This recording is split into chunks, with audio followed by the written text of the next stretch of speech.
नमस्कार दोस्तों, आपका स्वागत है। आज की इस वीडियो में हम बात करेंगे मृत्यु के बाद आत्मा का क्या होता है।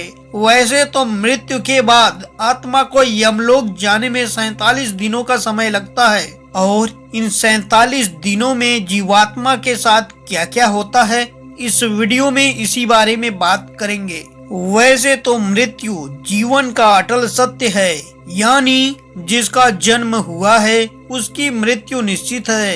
पृथ्वी पर आए हर एक जीव को इस लोक को छोड़कर जाना पड़ता है। भगवान श्री कृष्ण ने भी गीता उपदेश में आत्मा को लेकर कहा है कि शरीर तो नश्वर होता है और आत्मा अमर होती है, यानी मृत्यु के बाद शरीर भले ही नष्ट हो जाता है लेकिन आत्मा जीवित रहती है। अब प्रश्न यह है कि यदि आत्मा जीवित रहती है तो मृत्यु के बाद आत्मा का क्या होता है। इस प्रश्न का जवाब आपको गरुड़ पुराण में मिलेगा। आइए जानते हैं कि गरुड़ पुराण के अनुसार मृत्यु के बाद आत्मा का क्या होता है। गरुड़ पुराण में भगवान विष्णु के वाहन पक्षीराज गरुड़ पूछते हैं, नारायण, मृत्यु के बाद आत्मा का क्या होता है और आत्मा कितने दिनों के बाद यमलोक पहुंचती है।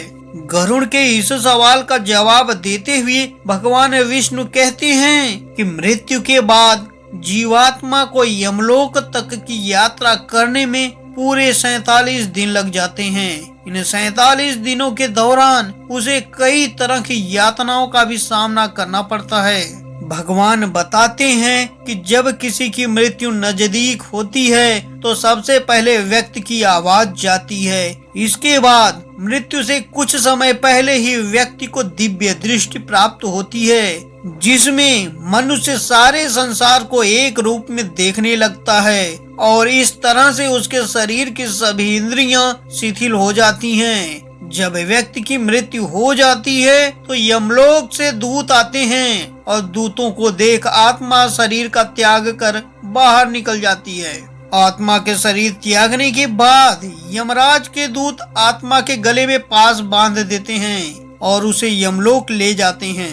मृतक व्यक्ति ने अपने जीवन में पाप कर्म किए होंगे तो यमदूत पापी आत्मा को गर्म वायु और अंधेरे रास्ते से यमलोक ले जाते हैं और मार्ग में उसे कई तरह की यातनाएं झेलनी पड़ती हैं। इसके बाद आत्मा को आकाश मार्ग से वापस उसके घर छोड़ दिया जाता है। कहा जाता है कि मृत्यु के बाद मृतक की आत्मा अपने परिवार वालों के साथ पूरे 13 दिनों तक रहती है और मृत्यु के बाद होने वाली अंतिम क्रियाओं और रस्मों को भी देखती है। 13 दिन बाद जब आत्मा का पिंडदान, 13वीं और ब्राह्मण भोज आदि किया जाता है तो इसके बाद यमराज के यमदूत आत्मा को फिर से लेने के लिए आते हैं। इसलिए हिंदू धर्म में किसी की मृत्यु के बाद 13वीं और 10 दिनों तक पिंडदान करना जरूरी बताया गया है, क्योंकि इससे आत्मा को यमलोक तक की यात्रा करने के लिए शक्ति मिलती है। लेकिन इसके बाद भी यमलोक तक की यात्रा आत्मा के लिए आसान नहीं होती।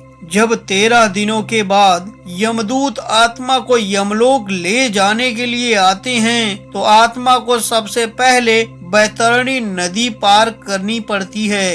इस नदी को गंगा नदी का ही रौद्र रूप माना गया है। यह नदी लाल रंग की होती है क्योंकि इसमें आग की लपटें निकलती रहती हैं। नदी को पार करते हुए आत्मा को खतरनाक जीवों का दंश भी झेलना पड़ता है। इस नदी को पार करने में पूरे 47 दिनों का समय लग जाता है। लेकिन यदि व्यक्ति ने अपने जीवन काल में अच्छे कर्म किए हों या गोदान किया हो तो उसे ये यातनाएं झेलनी नहीं पड़ती, क्योंकि उसी गाय की पूंछ पकड़कर आत्मा वैतरणी नदी को पार करती है। वैतरणी नदी को पार करने के बाद जब आत्मा यमलोक पहुंचती है तो यहाँ यमराज उसके कर्मों का लेखा जोखा करते हैं। इस तरह से जीवन काल में किए गए कर्मों के अनुसार यमराज आत्मा को स्वर्ग या नरक में भेजते हैं। इसलिए व्यक्ति को अपने जीवन में हमेशा अच्छे कर्म करने चाहिए, क्योंकि अच्छे कर्मों का फल न सिर्फ जीवन बल्कि मृत्यु के बाद भी मिलता है। मृत्यु के बाद आपके कर्म ही आपके साथ जाते हैं। इसीलिए कहा जाता है कि अच्छे कर्म करो। तो दोस्तों, आज की इस वीडियो में हमने बात किया मृत्यु के बाद जीवात्मा को यमलोक पहुंचने में पूरे 47 दिनों का समय लगता है।